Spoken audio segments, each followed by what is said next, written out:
तर नमस्कार मंडळी, पुन्हा एकदा स्वागत आहे तुमचं कोर्टवेब पॉडकास्ट सिरीजमध्ये. हां ठीक आहे, क्लास आहे. बाकी क्लास बाकी क्लास पण इंटरव्ह्यू अर्ध्या तासाचा होणे किंवा 1 तासाचा होणे म्हणजे असं नाही की त्याच्या आधीची मेहनत शून्य आहे. मला इंटरव्ह्यू एक्सपिरियन्स सांगण्याच्या आधी थोडी म्हणजे काही जी जर्नी झाली ते सांगायचे. कोडिंग लँग्वेजेस असतात हे पण माहीत नव्हतं. ज्यावेळी कम्प्युटर इंजिनिअरिंगला घेतलं ॲडमिशन, जेईत 90% घेतले होते, CETमध्ये 93 घेतले होते. त्यामुळं म्हणजे गावातून एक अपेक्षांचं ओझं होतं. ओके, म्हणजे आपले सर्चिंग सॉर्टिंग वगैरे ते पण रिव्हिजन झाले होते. मला कॉल येत होते मित्रांचे, तर मी कॉल उचलत नव्हतं कारण गाडीला कनेक्ट होता मोबाईल. बरोबर. आणि मित्रांचे टॉक्स काय असतात त्यामुळं ते कॉल रिस्क घेतलीच नाही मी. तिथं असं म्हणजे एन्व्हायरमेंट ज्याला म्हणतात ना ते वेगळं असतं खूप. म्हणजे तिघांचं पॅनल बसलंय समोर आणि पहिल्यांदाच इंटरव्ह्यूला जात होतो. ओके, खूप दडपण होतं. म्हणजे मग त्यांनी इंट्रोडक्शन विचारलं, इंट्रोडक्शनमध्येच अडकवलं. मी ते एक्सपेक्टच केलं नव्हतं की म्हणजे माझं असं होतं की माझा हा प्लस पॉईंट राहील. त्यांना जर नॉलेज नसेल तर मी इफेक्टिव्हली सांगू शकतो. बरोबर. मला काही म्हणजे प्रॉब्लेम नव्हता, मी लगेच करून दाखवलं. म्हणजे टेक्निकल जिथं जिथं येईल तिथं मी स्ट्रॉंग होतो. मला परत टेक्निकलमध्ये आणायचं होतं कारण इंटरव्ह्यू चांगला पार पाडायचा. मी सेकंड इयरपासून कोर सब्जेक्ट DSA, थर्ड इयरला मी फ्रेमवर्क वगैरे शिकलो पाहिजे. तर सुपर एक्समध्ये म्हणजे कन्सेप्ट ही आमच्यापासून चालू झाली ती. ते तुम्हालाच एक सरप्राईज होतं की सुपर एक्स हायलाईट्स असे सांगायचे असेल की इंटरव्ह्यू क्रॅक करायचे, तुम्हाला TCS क्रॅक करायचे, तर तुम्ही ह्या गोष्टी टिक करा. पण शांततेच्या काळात केलेली मेहनत आपल्याला युद्धात कमी रक्त सांडावं लागतं. त्यामुळे जर मी त्या दिवशी जर फ्लटरचा प्रोजेक्ट म्हणजे मी जर केला नसता तर मला ती मेथड लिहिता आली नसती. बरोबर. आणि ते निगेटिव्ह इम्पॅक्ट माझ्या टेक्निकलवर पडला असता.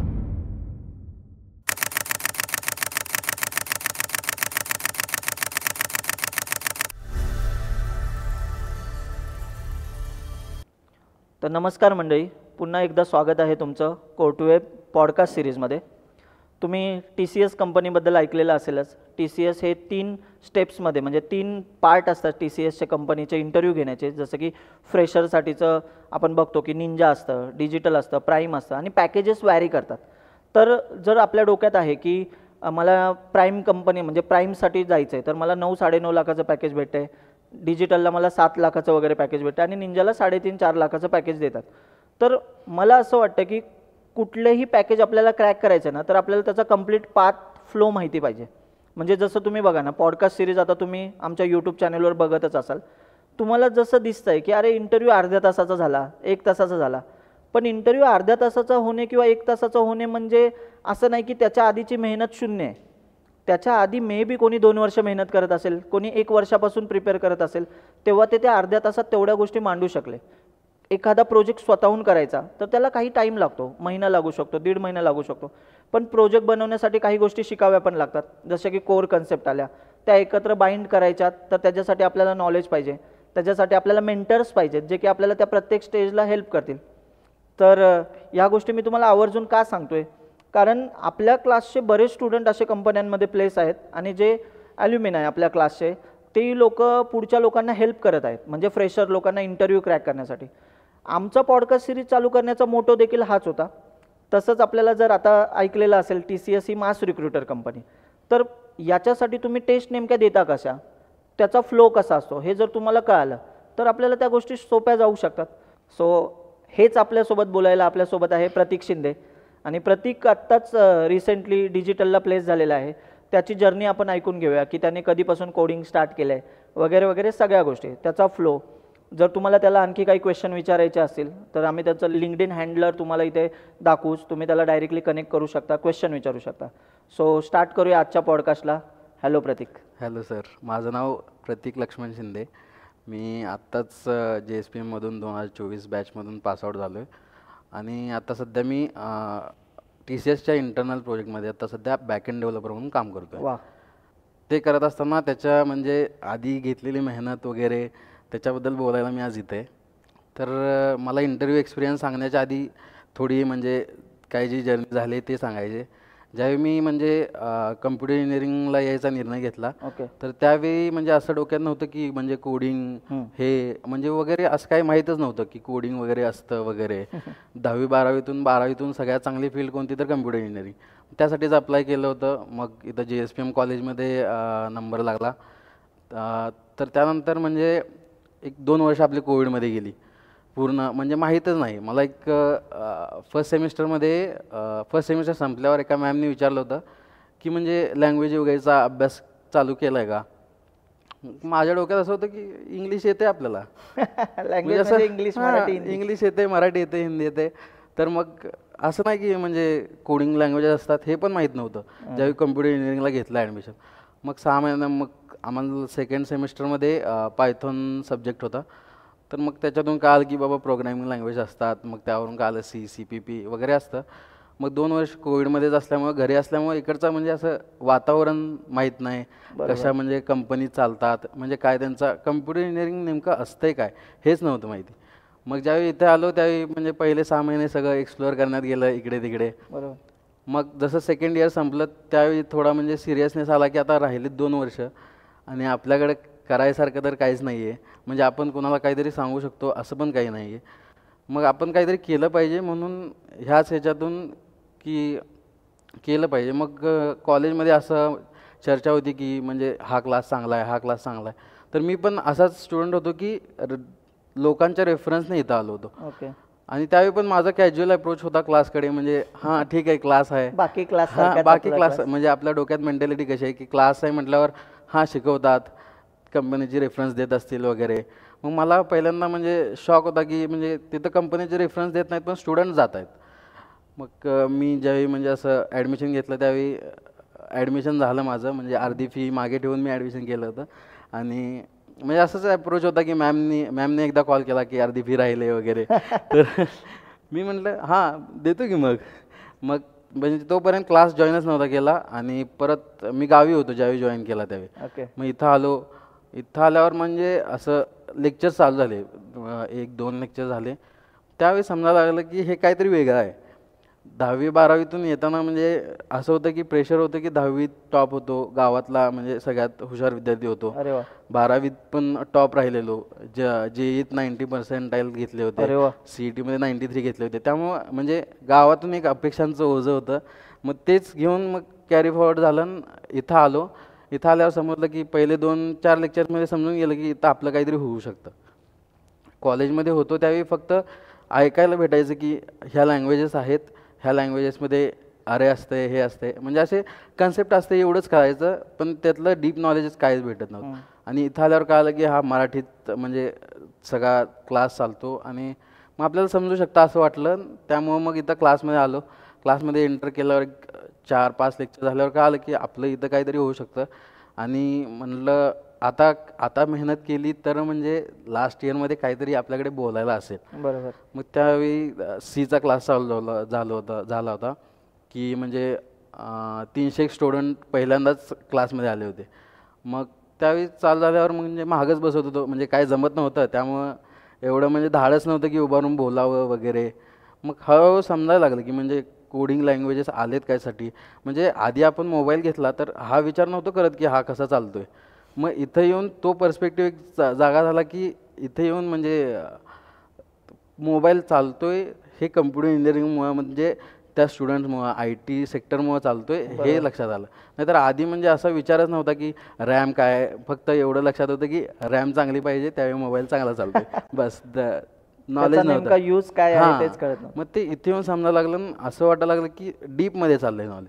मग माझं असं होतं की म्हणजे आता करतोय तर पूर्ण कन्सिस्टन्सीनं करायचं. म्हणजे आपले सगळे त्यावेळी ग्रुप लीडर वगैरे पाडून म्हणजे आपला सिस्टमॅटिक अप्रोच होता सगळा. आणि असं होत होतं की माझं म्हणजे आपला क्लास संध्याकाळी असायचा, तर संध्याकाळी क्लास करून गेल्यावर म्हणजे असं मी पहिल्यांदा म्हणजे आधी जाऊन कोड करायचो मग जेवायला खाली यायचो, असं व्हायचं. म्हणजे त्यावेळी आवड एवढी लागली होती ना की म्हणजे कोड केले पाहिजेत. कोड केल्यावर म्हणजे मजा पण यायची तशी. म्हणजे फक्त लॅपटॉप घेतला होता म्हणजे 6 महिने यूजच केला नव्हता. जसं इथं आलो मग ते डबल आपले OS वगैरे टाकून मग समजायला लागलं की बाबा हळूहळू कोड करणे गरजेचं आहे. मग आपली लँग्वेज चालू होती. मग Cमध्ये असं आपलं एवढं प्रॅक्टिस झालं होतं ना, म्हणजे आपले प्रॅक्टिकल सेशन वगैरे एवढे व्हायचे की खूप प्रॅक्टिस व्हायची. आणि एका दिवस 2 दिवस सुट्ट्या असल्यावर बाकीचे म्हणजे बाकीच्यांचं नाही माहिती, पण आपल्या इथं कसं व्हायचं की काहीतरी कोड करायला द्यायचे, म्हणजे 10ची शीट यायची. हां, मग ते त्याच्यामुळं ते आवड लागली की ते कंप्लीट झालंच पाहिजे. असं व्हायचं की रोज असा एम ठरलेला आहे की हे संपल्याशिवाय दुसरं काय करायचं असं झालं होतं. मग 1-2 म्हणजे 1 वर्ष गेला, म्हणजे सीची बॅच चालू होती, त्यानंतर जावाची वगैरे चालू झाली. जावाच्या बॅचमध्ये आम्ही त्यावेळी फायनल इयरला होतो. जावाच्या बॅचमध्ये ज्यावेळी आपली जावाची बॅच चालू होती आणि त्यावेळी एक स्टुडंट यायचे जे प्ले स्टुडंट आहेत, तर समोर जाऊन बोलायचे की हा इंटरव्ह्यू एक्सपिरियन्स आहे, म्हणजे इथं असं म्हणजे एवढं टॅकल करावं लागतं. त्यावेळी म्हणजे असं वाटायचं की आपण कधी तिथं म्हणजे उभारू शकेन, म्हणजे आपल्या डोक्यात म्हणजे माझ्या डोक्यात सतत तेच चालायचं की आपण कधी तिथं उभारू शकेन. तो म्हणजे चान्स खूप शेवटी आला मला, म्हणजे पूर्ण फायनल इयर संपत आल्यावर आला. पण त्याच्या आधी पण असं झालं होतं की कंपन्या म्हणजे ज्या येत होत्या कॉलेजला त्या म्हणजे एवढ्या हायेस्ट पॅकेज, म्हणजे माझा इथं येऊन ना पर्स्पेक्टिव्हच पूर्ण चेंज झाला होता की म्हणजे जर गावाकडे असतो ना तर आज मला 7 लाखाचं पॅकेज खूप मोठं वाटलं असतं. बरोबर. पण इथे येऊन कळते की खूप हायेस्ट लेवलला आपण मजल मारू शकतोय.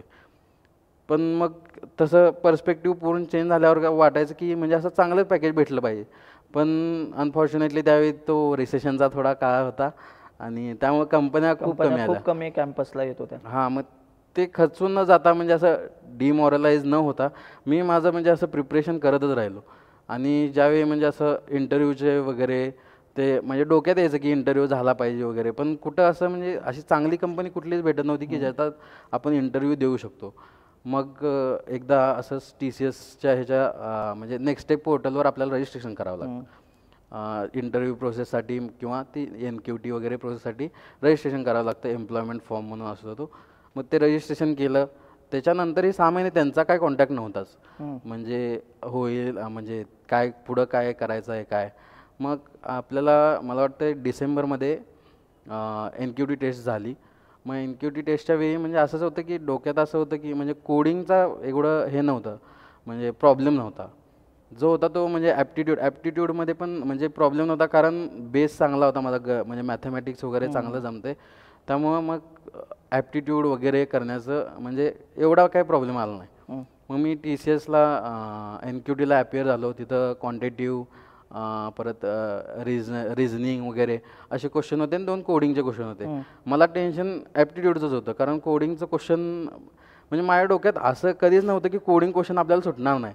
म्हणजे माझं कसं होतं की म्हणजे आपण शांततेच्या काळात केलेली मेहनत आपल्याला युद्धात कमी रक्त सांडावं लागतं. त्यामुळे खूप छान. हां, मग त्यामुळे ते असं झालं की म्हणजे कोडिंगचं टेन्शन नाही आहे. ॲप्टिट्यूड निघालं ना, मग ॲप्टिट्यूड पण चांगलं गेलं आणि कोडिंगचा राऊंड आला. कोडिंगच्या राऊंडला 1.5 तास आपल्याला टायमिंग होतं आणि त्यात 2 क्वेश्चन होते. एक इझी लेवलचा होता आणि एक हार्ड लेवलचा. हार्ड म्हणजे मीडियम लेवलचा होता. मग पहिला क्वेश्चन लोअर ट्रायंग्युलर मॅट्रिक्स होता. 7 मिनिटात माझा तो क्वेश्चन झाला असेल. सगळ्या टेस्ट केसेस वगैरे पास झाल्या. तिथे एक असं होतं की फ्रॉम स्क्रॅच कोड लिहायचा होता. म्हणजे असं नव्हतं की प्रोटोटाईप वगैरे. हां, म्हणजे काही प्लॅटफॉर्मवर कसं असतं की प्रोटोटाईप वगैरे दिला असतो, फक्त मेथडमध्ये आपण रिटर्न करायची असते व्हॅल्यू, लॉजिक फक्त लिहायचं असतं तिथं तसं होतं. तर मग मला काहीच प्रॉब्लेम आला नाही, कारण आपल्या क्लासमध्ये कसं शून्यातून म्हणजे असं लिनक्स बघायची सारखी सवय झाली, त्यामुळे तिथं एवढं असं दडपण नाही आलं. मग पहिला क्वेश्चन तर झाला माझा. मग दुसऱ्या क्वेश्चनच्या आधी जरा थोडा ब्रेक घेतला, म्हणजे मी क्वेश्चन न वाचता ब्रेक घेतला की थांबूया 10 मिनटं, काय पुढचा क्वेश्चन आहे मीडियम असेल सोडू शकतो आपण. अरे वा. मग दुसऱ्या क्वेश्चनच्या वेळी दुसरा क्वेश्चन मला होता की एक स्ट्रिंग दिली होती आणि त्याला सिक्रेट मेसेजमध्ये कन्वर्ट करायचं होतं. आणि त्याच्यासाठी आपल्याला जॅक डायरेची कन्सेप्ट वापरायची. हां, मग ते मला लक्षात आलं की हे होऊ शकतं. तर मी नॉर्मल म्हणजे निवांत टाईम घेत वगैरे, तरी पण माझा तो एक 30 मिनिटात वगैरे तो कोड झाला आणि मी सबमिट करून बसलो होतो निवांत. मग ते झालं, टेस्ट झाली पूर्ण. मग टेस्ट झाल्यावर मला वाटलं इंटरव्ह्यू लगेच वगैरे शेड्यूल होईल, तर मी 2 दिवस अभ्यास करायचा प्रयत्न केला. पण कशाचा अभ्यास करू हेच कळत नव्हतं, कारण जे करून बसलोय ना त्याची रिव्हिजन पण खूप वेळा झाली होती. म्हणजे आपले सर्चिंग सॉर्टिंग वगैरे ते पण रिव्हिजन झाली होती. मग मी गावी गेलो होतो. तर गावी गेल्यावर मी त्या दिवशी देवाला काहीतरी गेलो होतो पंढरपूरला. येताना मी ड्राईव्ह करत होतो आणि मला कॉल येत होते मित्रांचे. तर मी कॉल उचलत नव्हतं, कारण गाडीला कनेक्ट होता मोबाईल. आणि मित्रांचे टॉक्स काय असतात त्यामुळं ते कॉल रिस्क घेतलीच नाही. मी गाडी साईडला घेतली आणि मोबाईल घेतला आणि मग कॉल केला. मग त्यांनी सांगितलं की तुझं सिलेक्शन झालं आहे प्राईममध्ये. अरे वा. म्हणजे तो खूप आनंदाचा क्षण होता की प्राईममध्ये सिलेक्शन झालंय वगैरे. मग मी घरी गेलो आणि त्यावेळी काहीतरी मी एक 10 दिवसाची सुट्टी घ्यायची म्हणूनच गेलो होतो. पण इंटरव्ह्यू शेड्यूल झाला आहे वगैरे, त्याचं प्रिपरेशन करायला पाहिजे, ह्याच्यासाठी मी लवकर आलो. मग 5 दिवस लवकर आलो. माझ्यासाठी 10 का 15 दिवस टाईम होता म्हणजे इंटरव्ह्यूसाठी प्रिपरेशन करण्यासाठी. मग इंटरव्ह्यू प्रिपेअर करायचं म्हटलं तर मी म्हटलं पहिल्यांदा प्रिफरन्स म्हणजे DSA वगैरे बघावं. DSA वगैरे हँड्स ऑन करून मग मी तुमची भेट घेतली. म्हणजे विचारलं की काय काय प्रिपरेशन केलं पाहिजे, कुठं म्हणजे कुठं बॅक राहू शकतो. पण माझ्या डोक्यात त्यावेळी कम्युनिकेशनचं एवढं म्हणजे बर्डन नव्हतं. पण कम्युनिकेशनचा विचारच केला नाही मी त्यावेळी. काय कम्युनिकेशन म्हणजे आपलं चांगलं आहे, म्हणजे इंग्लिश वीक आहेच आपली, हे म्हणजे डोक्यात होतं. पण आपण टेक्निकली स्ट्रॉंग आहे हा आपला प्लस पॉईंट होता. मग मी रिझ्युमे वगैरे तयार करून रिझ्युमेमध्ये म्हणजे आपला एक फ्लटरचा प्रोजेक्ट टाकला, एक इथं सुपर एक्सला केलेला एक प्रोजेक्ट टाकला आणि एक वेब ब्राउझरचा प्रोजेक्ट टाकला होता. असे 3 प्रोजेक्ट टाकले होते. आणि म्हणजे असं मी 15 दिवस घेतले होते प्रिपरेशनला, घरून लवकर आलो होतो. पण त्यावेळी हे म्हणजे काय कळेच ना की प्रिपेअर काय करू आता. कारण जे केलं ते म्हणजे असं मी सर्चिंग सॉर्टिंगचं तर म्हणजे एवढं रिव्हिजन केलं होतं ना की ते डबल डबल डबल डबल बघून विसरायला नको असं वाटत होतं. मग इंटरव्ह्यूचा दिवस म्हणजे चालू झाला. इंटरव्ह्यूमध्ये जे प्राईम कॅन्डिडेट्स आहेत त्यांना, डिजिटल कॅन्डिडेट्सना वेगळं बसवलं होतं. मग माझ्या आधी प्राईम कॅन्डिडेट्सचे इंटरव्ह्यू चालू झाले. मी पण तिथं बसलो होतो. तिथं पण प्रिपरेशन करणं म्हणजे असं मी तिथं HRचे क्वेश्चनची प्रिपरेशन करत होतो. म्हणजे काय केलं पाहिजे हे ते. मग जे स्टुडंट्स येत होते ना प्राईमचे, मग त्यांचे इंटरव्ह्यू एक्सपिरियन्स आम्ही विचारत होतो की तुम्हाला काय विचारलं वगैरे. त्यांनी असं सांगितलं की सर्चिंग सॉर्टिंग विचारलं आहे, नेटवर्किंग विचारलं आहे. मग डोक्यात असं होतं की आपल्याला पण इंटरव्ह्यू मग हा चांगला जाऊ शकतो. मग आत गेलो. ज्यावेळी इंटरव्ह्यूला मला कॉल आला, आत गेलो मी. तिथं असं म्हणजे एन्व्हायरमेंट ज्याला म्हणतात ना ते वेगळं असतं खूप. म्हणजे तिघांचं पॅनल बसलं आहे समोर आणि पहिल्यांदाच इंटरव्ह्यूला जात होतो. खूप दडपण होतं. म्हणजे टेक्निकलचं टेन्शन नव्हतं, पण कम्युनिकेशन हा फॅक्टर खूप महत्त्वाचा होता तिथं. मग कम्युनिकेशन करायचं म्हणजे हे तो एक कॉन्फिडन्स खूप लो होता कम्युनिकेशनसाठी. मग त्यांनी इंट्रोडक्शन विचारलं. इंट्रोडक्शनमध्येच अडकलो मी. मग त्यात म्हटलं ठीक आहे, म्हटलं मी पाणी पिऊ शकतो का म्हटलं. मग पाणी पिलं आणि परत इंट्रोडक्शन दिलं. मग इंट्रोडक्शनमध्ये सांगितलं की मी फ्लटर केलं आहे, म्हणजे फ्लटर शिकतो आहे, स्टार्ट केलं आहे आणि माझं जावावर हँड्स ऑन आहे. मग फ्लटरमध्ये मला एक्सपेक्ट नव्हतं की TCS सारख्या कंपनीत फ्लटर डेव्हलपर इंटरव्ह्यू घेऊ शकतात. जो पॅनल बसला होता त्यातला एक होता फ्लटर डेव्हलपर. मग मी ते एक्सपेक्टच केलं नव्हतं की म्हणजे माझं असं होतं की माझा हा प्लस पॉईंट राहील. त्यांना जर नॉलेज नसेल तर मी इफेक्टिव्हली सांगू शकतो. हां, असं माझ्या डोक्यात होतं. पण तिथं फ्लटर डेव्हलपर असल्यामुळं म्हणजे मी कॉन्फिडन्स नाही लूज केला, कारण जेवढं येत होतं तेवढं परफेक्ट येत होतं. मी क्विज ॲप करून गेलो होतो, सगळी फंक्शनॅलिटी मी स्वतः केलेली. त्यामुळे मला काहीच म्हणजे कुठंच असं दडपण नाही आलं की मी नाही सांगू शकणार. मग त्यांनी डार्ट पॅड ओपन करून दिलं आणि मला म्हटले यात सेकंड मॅक्सिमम अरे घे इनपुट म्हणून आणि सेकंड मॅक्सिमम एलिमेंट रिटर्न कर. मग मी ते घेतलं, डार्ट पॅड ओपन केलं. पहिल्यानंतर म्हणजे विचार केला की लिहायचा कसा फ्लटर डार्टमध्ये. मग विचार केला, त्यावेळी कळालं की अरेची कन्सेप्टच नाही आहे आपल्या डार्टमध्ये. तर त्याच्या जागी सर मी त्यांना सांगितलं की सर अरे नावाचं म्हणजे काही नाही आहे आपल्या डार्टमध्ये, तर लिस्ट वापरू शकतो. मग त्यांना ते इम्प्रेसिव्ह वाटलं की खरंच ह्याला डार्टचं नॉलेज आहे म्हणून यांना टाकलं आहे. जर चुकून मी तिथं फ्लटरचं नॉलेज नसतं आणि जर मी तिथं टाकलं असतं ते डार्ट पॅड ओपन करून दिलं असतं तर त्यांना वाटलं असतं की हा इंटरव्ह्यूसाठी म्हणजे प्रिपेअर करून आला आहे हा प्रोजेक्ट आणि त्याने काहीच केलेलं नाही यातलं. मग त्यांनी सांगितल्यावर मी तसा कोड लिहिला आणि फंक्शन पण लिहिलं सेकंड मॅक्स एलिमेंटचं आणि काही टेस्ट केसेस राखून ठेवल्या की म्हणजे सगळा असा फुल प्रूफ कोड नको होता मला. मी म्हणजे बोलायला संधी भेटेल म्हणून मी टेस्ट केसेस राखून ठेवल्यात. आणि समोरून प्रश्न तो झाला की हे सगळे टेस्ट केसेस हँडल करू शकतो का तुझा कोड.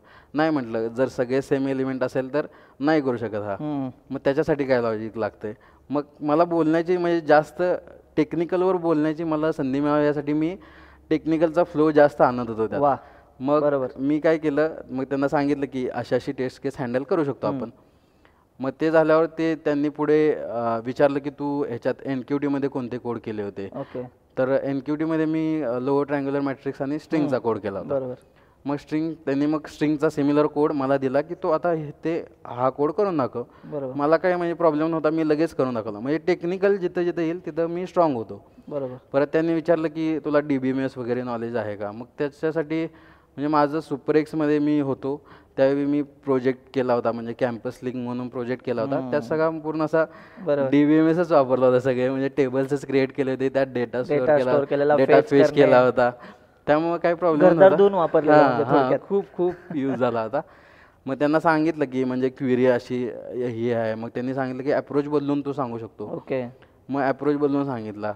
मग ते झाल्यावर त्यांनी म्हणजे जे आपलं जावाचे ॲडव्हान्स कन्सेप्ट आहेत, एक्सेप्शन हँडलिंग वगैरे, त्याच्यावर गेले. ते एक्सेप्शन हँडलिंगमध्ये त्यांनी विचारलं की तू म्हणजे असं ज्यावेळी कॅच करतो त्यावेळी तुझा हायरार्की काय पाहिजे, की म्हणजे चाइल्ड, पॅरेंट, नंतर पॅरेंट असं. हां, मग त्यांनी ते विचारलं. मग ते पण आपल्याला म्हणजे माहीत होतं. हां, म्हणजे टेक्निकलचं कुठंच म्हणजे बॉदर झालं नाही. परत टेक्निकलमध्ये त्यांनी विचारलं की इनहेरिटन्स वगैरे काय आहे. त्यांना पण तिथं पण मॅप केले एक्झाम्पल आपले आर्मी वगैरे, मग आर्मी, सोल्जर, पॅरेंट, चाइल्ड. हां, रिअल टाईम एक्झाम्पल दिले. त्यामुळे त्यांना म्हणजे त्यात भारी वाटत होतं. मग ते झाल्यावर सगळे तिघं बसले होते ना, HR पण बसले होते आणि 2 डेव्हलपर पण बसले होते. मग HRने क्वेश्चन विचारायला चालू केले की आपले CEO कोण आहेत, तुला म्हणजे वर्क लोकेशन बाहेर चालेल का, वर्क लोकेशनमध्ये नाईट शिफ्ट चालेल का, HRचे क्वेश्चन विचारायला चालू केले. मग HRमध्ये मग माझं थोडं अडखळत इंग्लिश, म्हणजे मी देत होतो, प्रॉपर आन्सर देत होतो, पण थोडं अडखळत होतं कम्युनिकेशनमध्ये. मग त्यांनी HRनी बहुतेक मला वाटलं लास्ट क्वेश्चन असेल की विकनेस काय आहे. मग त्यांनी तो क्वेश्चन विचारला की तुझ्यात 3 विकनेस काय आहेत. मग मी असं सांगितलं की मला परत टेक्निकलमध्ये आणायचं होतं कारण इंटरव्ह्यू चांगला पार पाडायचा होता. बरोबर. मग मी सांगितलं की माझ्यात म्हणजे विकनेस काय आहेत मला माहीत नाही, पण मला असं वाटतं की मी एखादी गोष्ट शिकायला घेतली तर ती खूप डीपमध्ये शिकतोय. अरे वा. मग त्यांनी सांगितलं की तू एक्झाम्पल देऊ शकतो का की तू म्हणजे असं कोणतं डीपमध्ये. मग मी अख्खं JVM आर्किटेक्चर आहे त्यांच्यासमोर मांडलं, म्हणजे असं पेनने सगळं स्टॅक, हीप, परत सगळं काढून गार्बेज कलेक्टर कसा वर्क करतो वगैरे त्यांना सांगितल्यावर विकनेसच आपला स्ट्रॉंग पॉईंट म्हणून गेला. मग तसं सांगितल्यामुळे ते इम्प्रेस झाले. त्यानंतर 1-2 HRचे क्वेश्चन विचारले. HRच्या क्वेश्चनला म्हणजे उत्तर बरोबर दिली, फक्त कम्युनिकेशनचा वे एवढा इफेक्टिव्ह नव्हता, एवढाच प्रॉब्लेम होता. मग इंटरव्ह्यू झाला, जावा म्हणून सांगितलं. मग त्याच्यानंतर म्हणजे मला वाटतं 13 जानेवारीला वगैरे काय तर हे झाला होता. नाही, 13 जानेवारीला NQT झाली होती वाटतं, आणि जवळजवळ जानेवारी एंडला आमचे इंटरव्ह्यू झाले होते. मग इंटरव्ह्यू झाल्यावर म्हणजे मला शिवजयंतीलाच कळालं की आपण सिलेक्ट झालोय. अरे वा. डिजिटलसाठी. म्हणजे तो वेगळा आनंद होता की कंपनी लागल्यापेक्षा त्यावेळी वेगळा आनंद होता की इथे येऊन बोलू शकतो आपण आता. टार्गेट हे होतं, टार्गेट हे होतं मध्ये येऊन बोलायचं स्टेजवर. म्हणजे तो आनंद वेगळा होता. त्यावेळी मी सगळ्यांना म्हणजे माझे जे जवळचे आहेत त्यांना आधी सांगितलं, मग तुम्हाला लगेच मेसेज केला की झालंय वगैरे. ती सांगण्याची खुशी खूप म्हणजे आनंद खूप वेगळा होता. अरे वा. मग त्यानंतर ऑफर लेटर पण सर तुमच्याच वाढदिवसाला आलं ना, मला 19 मार्चला आलं. त्यामुळे ते माझं कनेक्शन म्हणजे डेट्स चांगल्या लक्षात. 19 फेब्रुवारीला सिलेक्शन झालं, 19 मार्चला माझं ऑफर लेटर आलं. मी आत्ता रिसेंटली 18 जुलैला जॉईन झालो TCS मध्ये. ओके. अच्छा. म्हणजे ओव्हरऑल सगळ्या गोष्टी बघितल्या तर हीच आहे की इंटरव्ह्यू तू सांगितलं, तुझा जो म्हणजे तुझे शब्द माझ्या अजून चांगले लक्षात राहत आहेत की टेक्निकली मला कुठेच प्रॉब्लेम नव्हता येणार. हे तर तुला म्हणजे तुझा तो कॉन्फिडन्स आत्ता सुद्धा दिसत होता. बट हाच प्रश्न आहे की म्हणजे एवढं टेक्निकल सोपं जाण्यासाठी त्याच्या आधीची मेहनत पण वेगळी असते. खूप मेहनत. आणि असं आहे की मेहनत एका दिवस करून म्हणजे इंटरव्ह्यूचं प्रिपरेशन करतोय म्हणून मेहनत करून चालत नाही. आपण जसं आता म्हणजे आता फर्स्ट इयरला किंवा सेकंड इयर पासून स्टार्ट केलं तर 4th इयरला एवढा म्हणजे असं आपल्यावर दडपण नाही येणार की बाबा हे पण करायचंय ते पण करायचंय. आणि आता कंपनीची अशी रिक्वायरमेंट पण जास्त आहे की तुम्हाला फ्रेमवर्कचं नॉलेज यायला पाहिजे. म्हणजे आता आम्ही बघतोय ना जॉब डिस्क्रिप्शन, तर म्हणजे कंपनी लेवलच्या गोष्टी जे की 2 वर्ष एक्सपिरियन्स व्यक्ती जेवढं काम करत होता ते आता फ्रेशरकडनं एक्सपेक्ट करतायत की तू फायर बेस, स्टेट मॅनेजमेंट झालं, तुला बॅकएंडच्या कन्सेप्ट म्हणजे बॅकएंड वगैरे तुला चांगला लिहिता यायला पाहिजे, सगळ्या गोष्टी. म्हणजे मला कसं वाटतं की आता हा पाथ अलीकडे आला पाहिजे. म्हणजे मी सेकंड इयरपासून कोर्स सब्जेक्ट DSA, 3rd इयरला मी फ्रेमवर्क वगैरे शिकलो पाहिजे. म्हणजे ह्या तर गोष्टी आहेत. मला तुला प्रश्न विचारायला आवडेल की म्हणजे आता तू जसं प्रोजेक्ट वगैरे ॲड केले होते, तुझ्या रेझ्युमेमध्ये नेमके किती प्रोजेक्ट्स होते? माझ्या रेझ्युमेमध्ये 3 प्रोजेक्ट होते बेसिकली. म्हणजे पहिला जो होता तो फ्लटरचा, म्हणजे क्विज ॲप टाकलं होतं मी, त्याचं इम्प्लिमेंटेशन केल्यामुळे मला तो चांगला एक्सप्लेन करता आला असता, पण बरं. पॅनेलवर डिसाईड होतं की तुमचा इंटरव्ह्यू कसा होणार आहे. ओके. मग जर पॅनेल तुमचं त्या लेवलला म्हणजे लो लेवल वगैरे विचारणार असेल तर पॅनेलवर म्हणजे पॅनेलवर डिपेंड असतं की तुमचा इंटरव्ह्यू कोणत्या वेने ड्राईव्ह होणार आहे. बरोबर. मग माझा इंटरव्ह्यू मला वाटलं की फ्लटरवर वगैरे थोडा थोडा होऊ शकतो. त्यासाठी मी फ्लटरचा प्रोजेक्ट टाकला होता. जावाचा स्ट्रॉंग नॉलेज असल्यामुळे जावाचे 2 प्रोजेक्ट टाकले होते.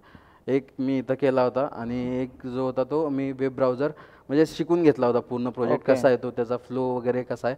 आणि मला कसं आहे म्हणजे आता शिकलोय आपण तर आपल्याला प्रोजेक्टचं अंडरस्टँडिंग असतं की हा फ्लो कसा कुठून कसं जाणार आहे, कुठलं कसं वर्क करत आहे. तर जसं तू म्हणजे बोलतोयस की प्रोजेक्ट इम्प्लिमेंटेशन महत्त्वाचं आहे, तसं तू सुपर एक्समध्ये पण एक प्रोजेक्ट केला होता. तर तुझा काय अनुभव होता? म्हणजे जसं तू मगाशी सांगितलं की मी बॅकएंडला म्हणजे DBMS SQL वगैरे जास्त वापरलं होतं, पण तुझा तो एक्सपिरियन्स कसा होता की टीममध्ये प्रोजेक्ट बनवणे आणि ते सगळ्यांसमोर प्रेझेंट करणे? तर तो एक्सपिरियन्स आम्हाला ऐकायला आवडेल. तर सुपर एक्समध्ये म्हणजे कन्सेप्ट ही आमच्यापासून चालू झाली ती, ते तुम्हालाच एक सरप्राईज होतं की सुपर एक्स फर्स्टची जी बॅच आहे ती तुमच्यासाठी सरप्राईज होती. त्यावेळी आम्हाला स्टार्ट केलं होतं की आम्हाला सांगितलं होतं की तुम्ही प्रोजेक्ट्स म्हणजे तुमचे जे फ्रेंड्स आहेत वगैरे ते घेऊन बनवा तुम्ही प्रोजेक्ट्स.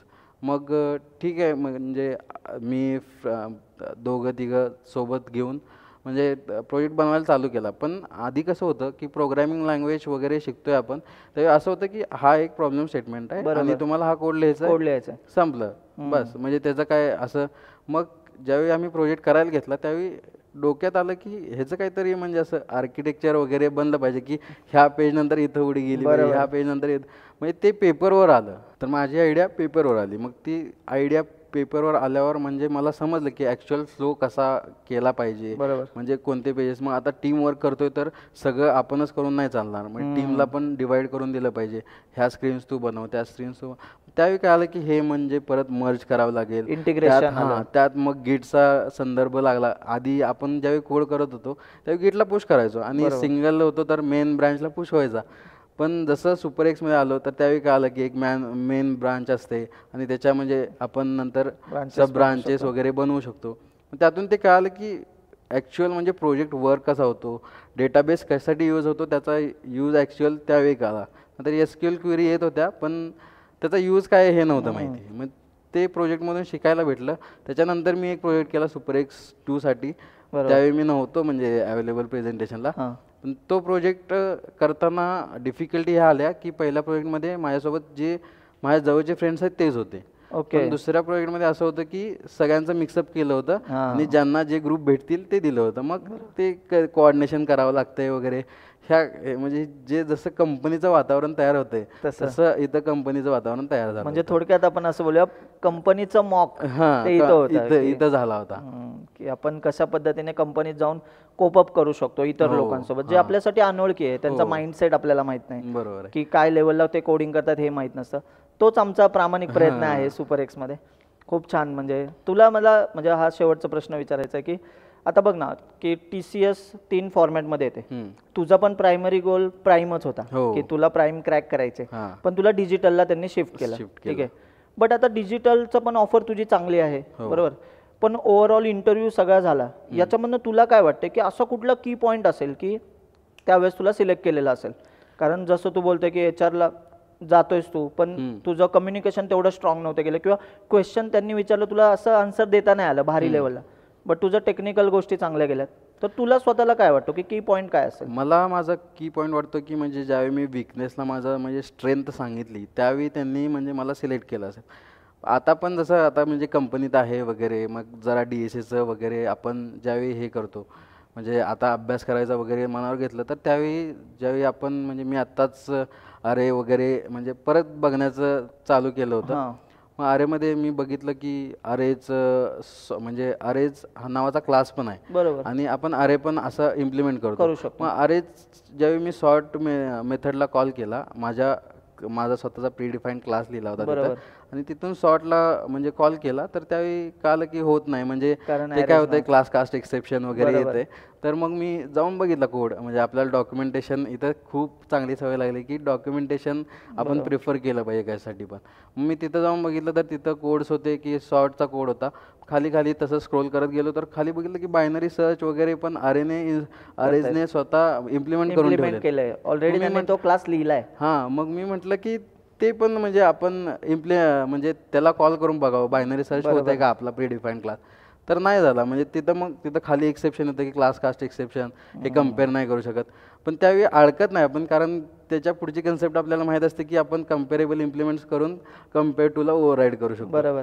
मग तेच म्हणजे ती भीती नाही आहे की म्हणजे असं आपण जर पुढं जाऊन इथं अडकलं तर पुढं काय करायचं हे याच्यासाठी म्हणजे भीती नाही, कारण डॉक्युमेंटेशन आहे. डॉक्युमेंटेशनचं सोर्स वाचायची जी सवय लागली ती क्लासमधून लागली. ओके, म्हणजे याचा अर्थ तू असं म्हणतो की कोर नॉलेजचं तुला म्हणजे चांगलं स्ट्रॉंग फाउंडेशन आहे, त्यामुळे तू क्रॅक करू शकलास. हो. Okay, good. आता आपण म्हणजे आपले जे स्टुडंट आहेत, आता हे पॉडकास्ट बघणारे लोक क्लासचे स्टुडंट असतील किंवा इतरही स्टुडंट असतील, त्यांना म्हणजे जर तुला एक असं हायलाईट्स असे सांगायचे असतील की इंटरव्ह्यू क्रॅक करायचे, तुम्हाला TCS क्रॅक करायचे, तर तुम्ही ह्या गोष्टी टिक करा, तर तू त्या काय काय सांगू शकतो?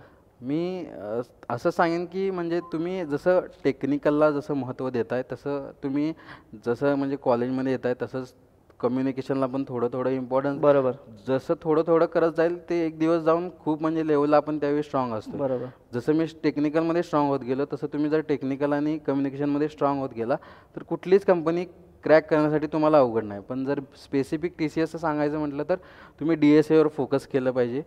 DSA नंतर कलेक्शनवर फोकस केलं पाहिजे, म्हणजे जावा वगैरे किंवा पायथन झालं, CPP, एखादी लँग्वेज पकडायची OOPची, त्याला परफेक्ट करायचं आणि त्याचे जे म्हणजे सगळे एक्सेप्शन सहित सगळे माहीत पाहिजे, एवढंच म्हणजे फ्रेशर कोण ॲक्सेप्टेड. आणि प्रोजेक्ट रिलेटेड काय? म्हणजे प्रोजेक्ट रिलेटेड म्हणजे तुम्ही स्वतः केलेला पाहिजे तो प्रोजेक्ट. जर मी त्या दिवशी जर फ्लटरचा प्रोजेक्ट म्हणजे मी जर केला नसता तर मला ती मेथड लिहिता आली नसती. बरोबर. आणि ते निगेटिव्ह इम्पॅक्ट माझ्या टेक्निकलवर पडला असता. बरोबर. मग जर मी जास्त स्ट्रॉंग आहे, जर त्यातच मी जर निगेटिव्ह होत असेल तर मग ते म्हणजे प्रोबॅबिली घेणार नाहीत, असं होऊ शकतं. बरं, गुड.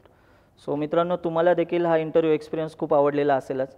जर याच्यातनं तुम्हाला काही व्हॅल्यू ॲड झाल्या आणि तुम्ही ह्याचा इंटरव्ह्यू एक्सपिरियन्स ऐकून जर इंटरव्ह्यू क्रॅक करू शकला तर आम्हाला कमेंट करून नक्की सांगाल.